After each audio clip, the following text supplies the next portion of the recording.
breaking into the music business is a unique journey for everyone, but the love of music and the culture is the connecting tie. These are the untold stories of how Canada's most prominent Black entertainment professionals got started in an industry that never sleeps. I'm Jesse Jones, and welcome to Season 2 of Amplify. Change is the heartbeat of progress, and in a world that constantly evolves, staying relevant becomes a necessity. So how do we adapt, shift, and reinvent ourselves to remain relevant in an ever-changing landscape? Olivier Vander Zaag, Director of Regulatory Affairs at Music Canada, dared to undertake the ultimate brand change, making a career leap from politics to the music industry. And surprisingly, it all made perfect sense. Yeah, the politics was strong. I've been doing it for a long time and very interested and very deeply involved in Canadian politics. But the transition from politics to music wasn't that hard because the vein was to be able to come to the music industry and be able to communicate to politicians what we need. And having my boss, having done that himself, it made it a lot easier. But again, you sort of have to find your value within the music industry and lend that to those that need it. And Music Canada made it very easy to do so. And then going forward, it's just creating those relationships. I like to think myself as more of a background kind of guy and trying to make the whole thing work. So just finding the right people. I mean, we're here in the offices of TOML, as we call it in the industry. And I mean, Miro is very helpful. Keziah is very helpful. Just to get, reach out a hand, shake a hand with somebody at different organizations and talk to them. So yeah, you sort of take those presentation skills, deep knowledge of politics, and you find the value in the music industry and then start painting it over with the music lens. So the transition was made easier by everybody else, sort of putting that trust or creating that trust, I guess. I think you use what you can and create the trust that you can.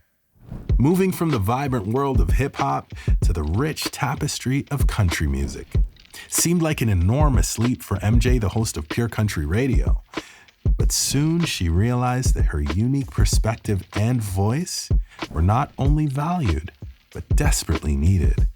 She discovered that hip-hop and country were closer together than they first appeared, and she could bridge that gap through her artistry. Hip-hop, R&B, and soul to country, at the time, it felt like a massive lane change. It really did. And not even just in music, but also in community. Oh, my goodness. Oh, my goodness. In fact, when they rebranded the station that I was working at, because I was the music director for the R&B and hip-hop station, then when they said they were rebranding to country, they offered me an on-air position, and I said, there's no way. I need to pause, because these are two different communities I'd be speaking to. I don't even know how. But I said, I'll work behind the scenes. I'll help promote. I needed to eat. That's as simple as that, right? I need to take care of myself and my dog and my cat. So that's what I did.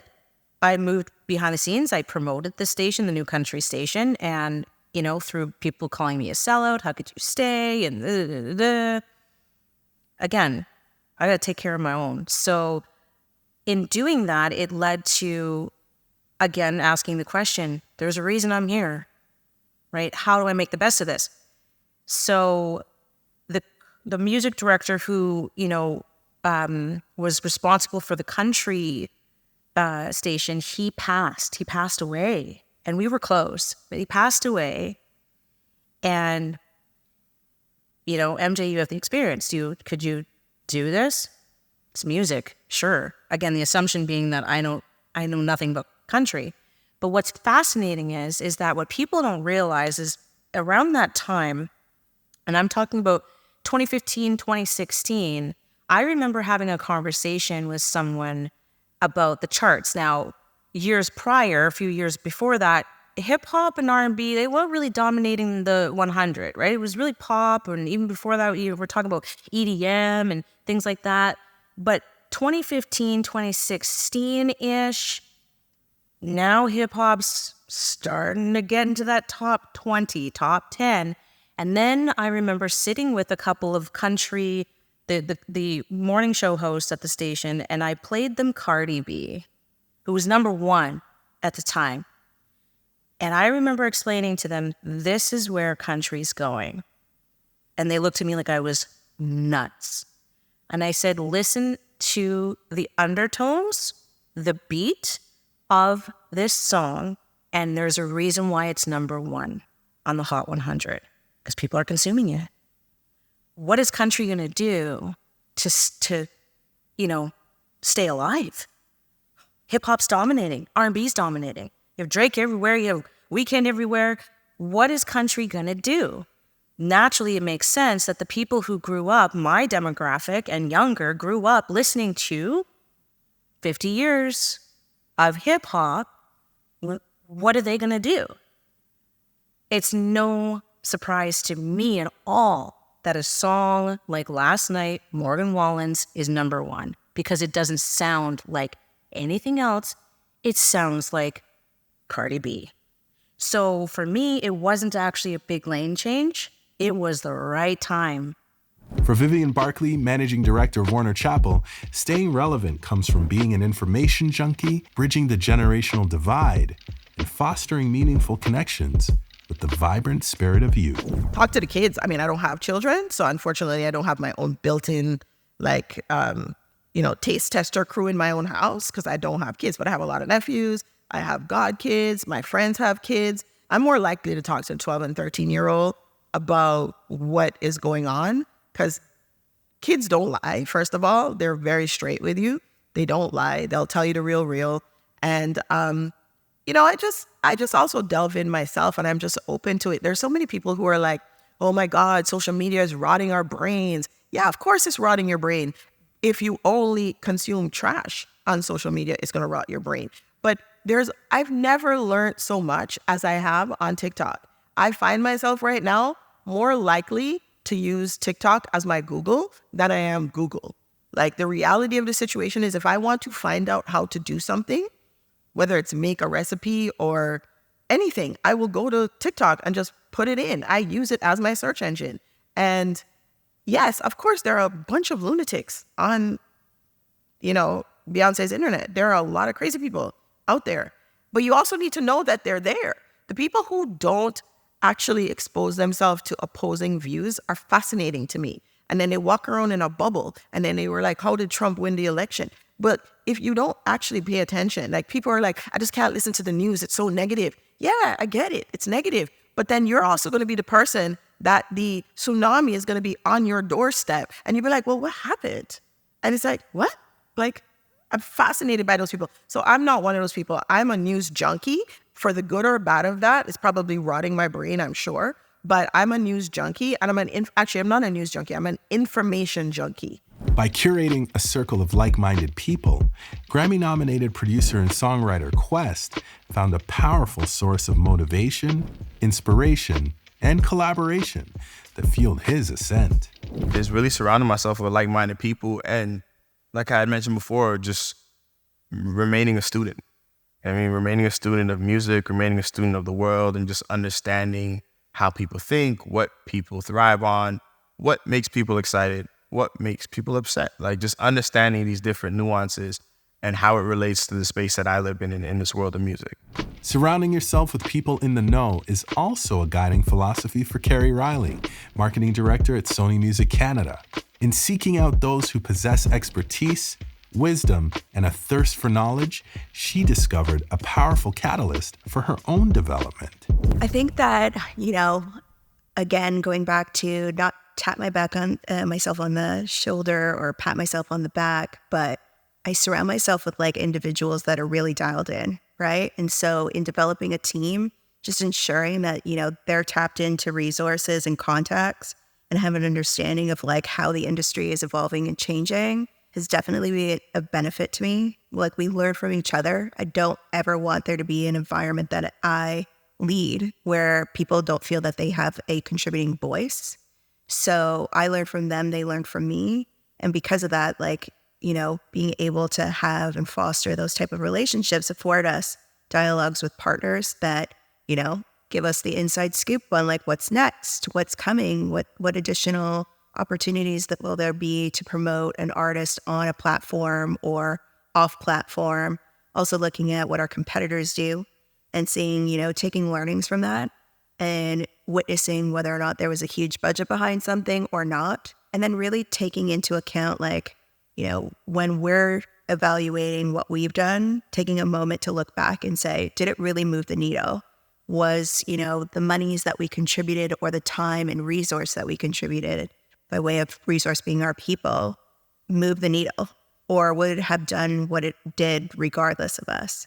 So learning from what we've done in the moment, but also having real conversations with people about what they're seeing, what they're feeling, what they're hearing, and being able to put that in testing. But what's it like to navigate an industry where space is limited and representation is scarce? For dancer and choreographer Hollywood, encountering closed doors, barriers, and a lack of space was all too common. Yet these obstacles only fueled his determination to persevere. He made it his mission to keep showing up in these spaces so he could create opportunities that make room for everyone. I'm gonna keep showing up. I'm gonna keep going to these spaces where I don't belong or where I shouldn't be and where I haven't been, and I'm gonna keep affecting positive change. It is my mandate for people to allow space for individuals to be who they are. It might not look the way that you think it looks. It might not be familiar to you, but give it a chance. It may work, it may not work. Everything ain't for everybody, and that's fine. But you won't know unless you try, right? And I feel like so often we aren't given the opportunity to try. And that's what I want to continue to do. With a natural talent for problem solving and a visionary mindset, 10 and 10 founder Beni Johnson always has his sights set on the future. Eager to embark on his next endeavor, he yearns for a project so grand, so audacious, that it challenges him to the very core. Magic Johnson actually said it takes the same amount of effort to get $1 million as it does to get $100 million. So for me, it's in trying to figure out what things am I trying to solve? Is the problem big enough, right? There's another saying that goes, if your vision doesn't scare you, it's not big enough, right? So I think I'm in this period right now of trying to find what's that gargantuan thing that I'm like, hey, there's no way I'm doing that. I think I'm trying to figure out what that is while also shifting to a space where I can, help the artists that are a little bit more serious about what they want to do and finding out what role I can play in that on a more focused level. I think there's still an artist within me somewhere that would do something, whether that's in music or spoken word. I have no idea. Also, just even hosting events and acting, these are all things that are within my sphere of passion. Still, those lights haven't gone off. So I don't know. I'm in a good period right now where I'm really starting to find out what's next. Don't have that answer. And I'm okay with it. God got me. You know what it is. R&B icon Jully Black understands the profound significance of intentionality in all that she does. For her, it's not about switching things up or simply changing. It's the evolution of Jully Black. With every step she takes, she embraces a deliberate and purposeful approach, understanding that growth and transformation are the essence of her brand journey. I would say that I had to evolve my brand, grow my brand. So it's not really a switch. When I think about switch, I think about on, off. You know what I mean? Kind of like a flip-flop. So, but I think about growth and when I think about growth and evolution, I had to sit with, I'm going to shout out Colin Lewis. He's my very first agent. And I remember him sitting me down and saying, hey, I know you love hip hop. You're going to be the queen of that for the rest of your life. However, I see you at Massey Hall. I see you at Roy Thompson Hall. I see you in soft seat theaters. I see you. Meanwhile, I'm just coming off Money Jane. What are you talking about, Brethren? You know what I mean? He's like, trust me, this was year 2000. And for 7 years, we worked together with my manager at the time on a plan to write the types of songs that are going to, have me in those. Now everyone's in theaters, but you know what I'm saying? Have me, being called upon to sing in those types of spaces. And this is where I don't feel that white artists, folk artists, country artists, pop had to even navigate those waters, right? And so I would say that type of thing, just being willing, being agile, being flexible enough to be like, okay, you know what, I'm gonna try this on for size. And that's when I ended up, doing 7 Day Full, Until I Stay, and just kind of like a Motown sound. And it really brought me back to my church roots, to be open, because I married hip hop on purpose to actually have a voice, because there was no infrastructure for R&B in Canada, but there was always an underground for hip hop, right? And so that's what I would say. It wasn't really a switch up, it was more so that. And also, I actually decided to kind of park the tomboy part of me, the tomboy image. I might be politically incorrect. I don't even say that anymore. I don't know. Diversity, inclusion, don't cancel me. I don't know if you're allowed to say that anymore. But anyway, I was, athletic. Let's put it that way. And I always had a very fit body, etc. But I didn't embrace my body. I didn't love my body in that way until there was a Serena Williams that came up. I'm like, yo, that's my body over there, right? I'll show my legs now. So just stuff like that. Carey Riley has found solace in being okay with where she is right now. For her, it's not about constantly chasing the next milestone.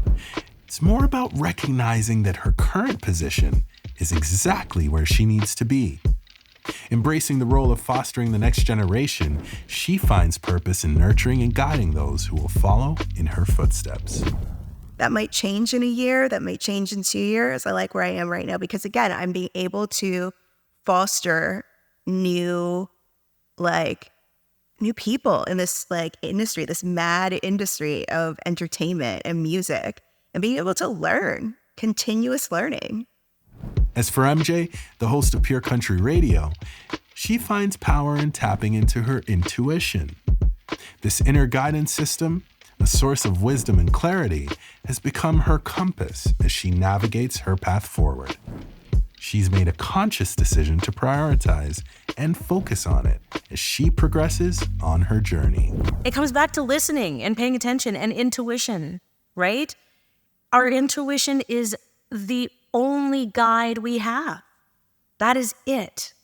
And so I think staying fresh is easy when you're paying attention, sure, inward, but to the world around you too. And like I said, if you're watching, and when we're talking about the industry, if you're watching the charts, you can inevitably figure out where we're headed just by watching what's happening right now, being present in the present moment. That's how I do it. And I think people waste too much time thinking about data and research and, especially when it comes to music. Music is the only thing on this planet that is soul-driven. It is 100% soul-driven. It comes from our soul. So when I hear people talk about, I think this is going to be, or this, just pay attention. In the depths of tragedy, Hollywood was faced with a shattering loss as he mourned the passing of his beloved brother. The grief that consumed him seemed insurmountable, casting a shadow of darkness over his world. However, through the process of navigating this profound sorrow and coming to understand his mother's own journey of healing, he discovered a newfound strength within himself. And now, Hollywood stands ready to embrace what lies ahead, open to receiving the gifts that life has to offer. Watching my mom go through this for the second time,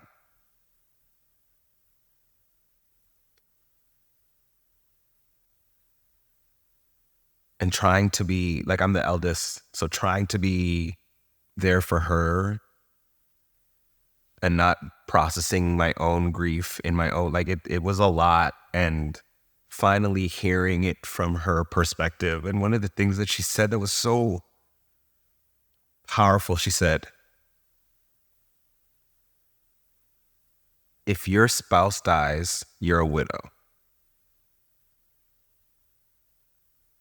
If your parents die, you're an orphan. There is no word for a parent who loses a child. And I was like,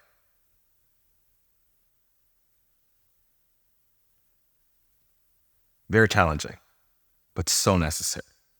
And being able to hear it from their perspectives, because I didn't want to talk to my mom about, how do you feel about, you know what I mean? That just feels dumb.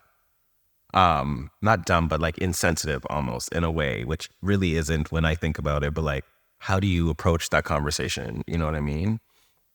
And hearing her words and hearing my sister's words and them being able to hear mine, it was like this weight had been, this dark looming cloud of death had finally broken up, and like the sun came out, like literally, because literally 2 days later I went to Trinidad and woke up my whole body. It was amazing. It was very healing. Like, it was my first time going to Trinidad too. It was incredible. And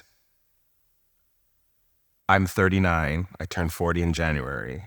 And I feel like God is like, we are wrapping all of this up so you can go forth into the next 40 years of your life lighter, freer, more open, and like ready to receive. In a world where representation matters more than ever, Vivian Barclay, a visionary in the music industry, is pioneering a movement that ensures diverse voices are heard and celebrated. With Advance, she is intentionally reshaping the landscape of the music industry to foster inclusive representation. And in this very series, we're taking the same approach by highlighting diverse narratives and stories that resonate with people from all walks of life. I think that having something like Advance, where the conversation is brought to the forefront to say, look, we have a problem. This music has brought this much value into the music business, and yet we don't have the same kind of say that goes along with the value that this music has in the music business. And we think this is wrong, and we think it needs to be corrected. And through that, we're out here saying, we need you to hire people and we need you to train people so that they can be in these positions to help you make decisions. Because we've all seen when there is no Black person in the room, or where there's no woman in the room, or where there is no Indigenous person in the room. We see the things that come out of that when that doesn't happen. And so I think the biggest change for me is not just the fact that when you look at literally the numbers changing over the couple of years that we've been here, I think the biggest thing that's changing is people's attitudes. The fact that they actually think about it now when they talk about hiring, when they talk about filling in teams, they actually think about it in an overt way, that they know that they're being held accountable for it. They know it's not bad to think about it in an overt way. And then people like myself who hire people literally say things like, do we have enough women at the table? Do we have enough people of color at the table? Do we have enough Black people at the table for this particular circumstance? And if we don't, we are purposefully looking for those people. And then we have a place like Advance that we can reach back out to and say, hey, do you have a recommendation for us? Can you put this in your network so that we can find the right person for the job? Because the people exist. They may just not have known this was a job they could do. They may not have known how to connect with it. And Advance is really helping with that. And I'm super proud of all the things that I guess I will probably, when I get to my end of my career in the music business, apart from all of the artists and projects that I was able to help, I'm sure I'm going to be able to look back at my time in helping to create Advance and being the current president of Advance. And I probably will look back at this and say, that's probably going to be one of my proudest moments in the music business, because at the end of the day, if you put the right people in charge, the music will be fine. So, this concludes the English Season 2 of Amplify. It's been a remarkable journey filled with inspiring stories, profound lessons, and life-changing moments. But this is not where our journey ends. Up next, we dive into the French portion of this season, where we follow the journeys of our Francophone counterparts. So tune in, take notes, and get ready to carve your path to greatness.